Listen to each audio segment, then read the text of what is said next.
पहचान के आंदोलन यानी आइडेंटिटी की आंदोलन है, अपनी एक पहचान के आंदोलन है। और जोहार जो है वो झारखंड वासियों की एक पहचान, एक आइडेंटिटी है। कैसे समझिएगा, जैसे हम गुजरात जाते हैं तो गुजरात में लोग नमस्कार को या प्रणाम को बोलते हैं केम छो। जैसे हम राजस्थान जाते हैं तो वहां राजस्थान वासी बोलते हैं खंबा गन। जैसे हम पंजाब जाते हैं तो पंजाब के लोग बोलते हैं सत श्री अकाल। जैसे हम उड़ीसा जाते हैं तो उड़ीसा के लोग बोलते हैं नमस्कार। जैसे हम साउथ जाते हैं, तमिलनाडु जाते हैं तो वहां लोग बोलते हैं वड़ाकम। उसी तरह झारखंड में हमारा है जोहार।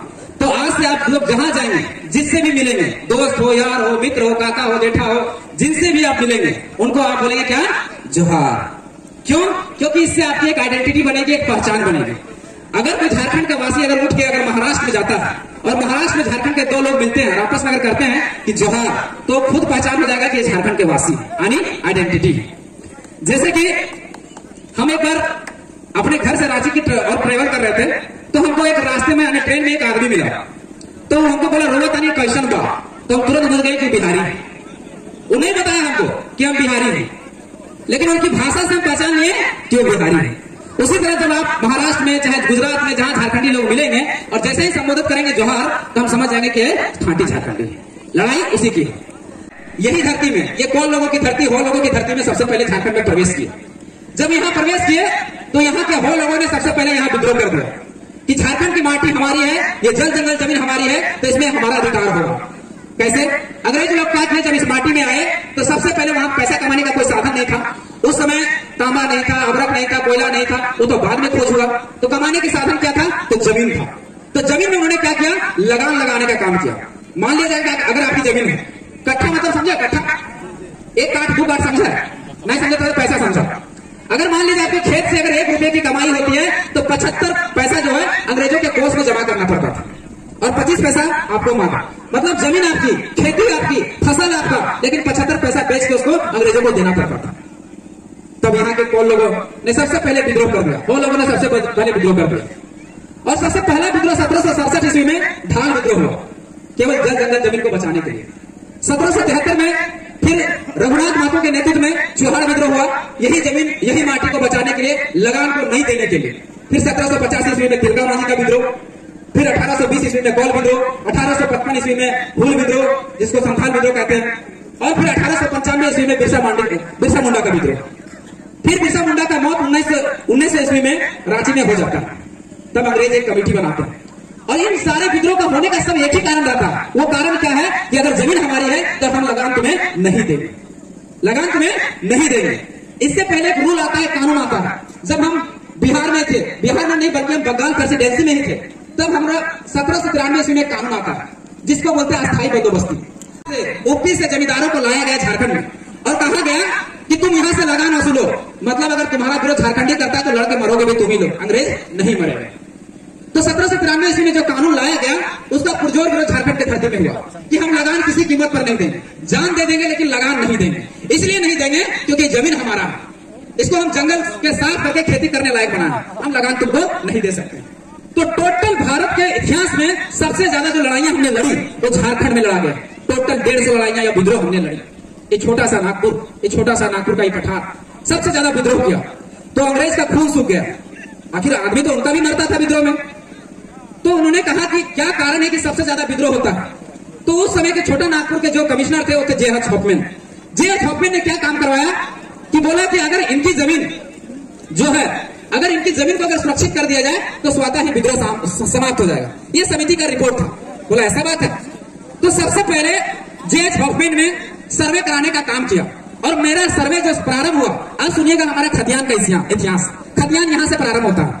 1902 ईस्वी में पहला सर्वे होता है और खत्म होता है 1905 ईस्वी में। लागू होता है 11 नवंबर 1908 ईस्वी को, जिसको हम लोग बोलते हैं छोटा नागपुर काश्तकारी अधिनियम यानी सीएनटी। और सीएनटी की धारा कहती है कि 46 का कौ कहती है कि अगर कोई आदिवासी है तो केवल आदिवासियों का ही जमीन खरीद सकती है, लेकिन उसमें भी एक शर्त है कि उसी थाना का होना चाहिए। अगर मान लिया जाए कोई यहाँ के थाना का है और एक दूसरा थाना से कोई अगर आदिवासी जमीन खरीदने इस थाना में आता है तो वो भी जमीन नहीं खरीद सकता। और अगर कोई ओबीसी है तो केवल ओबीसी का ही जमीन खरीद सकता है, लेकिन एक शर्त यह है कि केवल उसी जिला का होना चाहिए। मान लिया जाए कि हम गिरिडीह जिला के निवासी हैं और जयराम नगर धनबाद जिला के निवासी हैं, अगर हम उनका जमीन खरीदना चाहें, झारखंडी हैं लेकिन उनकी जमीन को नहीं खरीद सकते, ये प्रोटोकॉल लगाया गया था, ये हमारा सुरक्षा कवच लगाया गया था। उनका कहना था अंग्रेजों को कि यहाँ के जो लोग हैं, झारखंड माटी के जो लोग हैं, वो बहुत भोले भाले हैं, बहुत सीधे साधे हैं। इनका सुरक्षा कवच अगर नहीं दिया जाएगा, अगर इनका एक स्पेशल एक्ट नहीं बनाया गया, स्पेशल कानून नहीं बनाया गया, तो ये बाहरी लोग इनकी जमीनों का अतिक्रमण कर लेंगे और लूट लेंगे। तो उन्होंने सुरक्षा कवच में लिखा कि सीएनटी के बनाने का मेन मकसद है यहाँ के जमीनों को अतिक्रमण से बाहरी लोगों से रोकना है। ये हमारा कानून बना, लागू हुआ। दूसरा सर्वे हुआ 1932 में।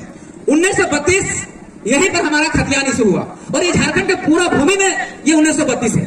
तीसरा 1954 में और चौथा 1964 में। अब यहाँ बात आती है कि आखिर हम लोग 1932 का मांग क्यों कर रहे हैं, 1964 की मांग क्यों नहीं कर रहे हैं। कुछ लोग कह रहे हैं कि यहाँ 1964 में सर्वे, 1932 में नहीं है। नहीं, ऐसा नहीं है। सर्वे होते रहता है, सर्वे हमेशा होते रहता है, सर्वे अभी भी होगा। अभी डिजिटलाइजेशन का दौर चल रहा है, जमीनों को डिजिटल करने का दौर चल रहा है। अभी भी गांव में आपका सर्वे करने के लिए आएगा, सर्वे करने के लिए अभी आएगा। तो क्या अभी वाला मान्यता दे देंगे हम? नहीं ना दे देंगे कि जो 2023 में झारखंड आया वो झारखंडी हो जाएगा, देंगे क्या? खतियान हमारा इशू हुआ है 1932 में, याद रखिएगा। और उसके मांग करने के पीछे ये रीजन है क्योंकि ये रिविजनल सर्वे है। ये झारखंड के 85 से 90% इलाकों में हुआ। जैसे ऐसे समझिएगा, हम प्राइवेट नौकरियों में 75% देंगे और सरकारी नौकरियों में 90% देंगे। लेकिन कैसे दीजिएगा? मान लीजिएगा आइडेंटिटी कार्ड होना चाहिए ना। जैसे मान लीजिए यहाँ कोल्हान वासियों को नौकरी देना है कि जितना होगा 90% में कोल्हान वासियों को नौकरी लगेगा। तो कोल्हान वासियों को पहले छांटेंगे कि कोल्हान वासी कौन है। नहीं तो हम आए गिरिडीह से, दादा आए धनबाद से, तो वो भी तो हम यहाँ आके नौकरी ले लेंगे कि नहीं। जैसे मान लीजिए कार्यक्रम यहाँ करवा रहे हैं, तो इन वॉलंटियर को आईडी कार्ड दिए कि नहीं कि कौन है वॉलंटियर, पहचान है कि नहीं आपका, तब हम जान रहे हैं कि वॉलंटियर है। तो सबसे पहले झारखंड सरकार से मांग ये है कि सबसे पहले झारखंडियों को परिभाषित कीजिए खतियान के आधार पर कि झारखंडी कौन है। अब जब परिभाषित हो जाएगा, कुछ लोग षड्यंत्र रच रहे हैं कि ये लोग खतियान के आधार पर नियोजन की मांग कर रहे हैं। नियोजन यानी कि नौकरी यानी रोजगार। मान लीजिए यहाँ झारखंड में 100 सीट निकलता है, तो 100 सीट में हमारा मांग है कि 90 या 95% जब आइडेंटिफाई हो जाएगा, जब झारखंडियों को आईडी कार्ड मिल जाएगा, उसके बाद 100 में से 90 या 95 सीट की नौकरियों में झारखंडियों को नौकरी मिलना चाहिए। दूसरा, ऑफिसर का पद हो और प्राइवेट नौकरियां, उसमें 75% झारखंडियों को नौकरी मिलना चाहिए। क्या हमारा गलत मांग है? नहीं गलत मांग है, यही हमारी मांग है। और आप जैसे कहते हैं कोल्हान की धरती जो है सबसे ज्यादा इंडस्ट्री जो है औद्योगिक क्रांति जब हुई तो सबसे ज्यादा फैक्ट्रियां कोल्हान में बैठी।